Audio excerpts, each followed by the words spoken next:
आधीच्या भागात आपण पाहिलं शिवबाराजे आणि दौलतराव म्हणजेच बहिर्जी नाईकांची पहिली भेट.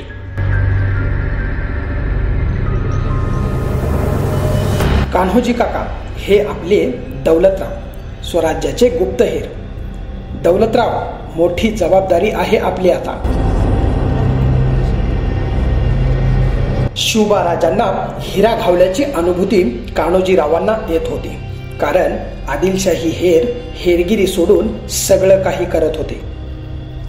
कान्होजीरावांना भेटल्यानंतर दौलतरावांना जबाबदारीची जाणीव तर झालीच, पण हेरगिरीसाठी नुसता सोंग पुरेशी नाहीत, तर इतर धर्मांचा अभ्यास आणि भाषा अवगत असणं किती महत्त्वाचं आहे याचीही जाणीव झाली.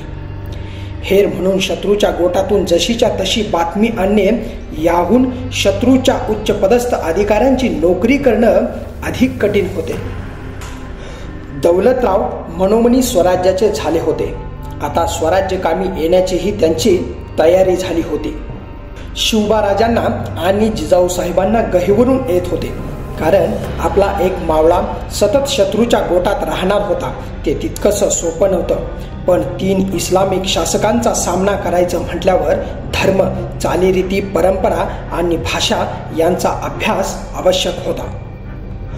दौलतरावांचं धैर्य आणि स्वराज्यनिष्ठा पाहून कान्होजीरावांनी नवीन योजना आखायला सुरुवात केली.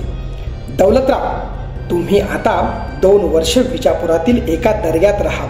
तिथून आल्यावर आपल्याला हेरखात्याचा विस्तार करता येईल. दौलतरावांनी सहमती दर्शवली. त्यांच्या नजरेत आता विजापूर सामावले होते.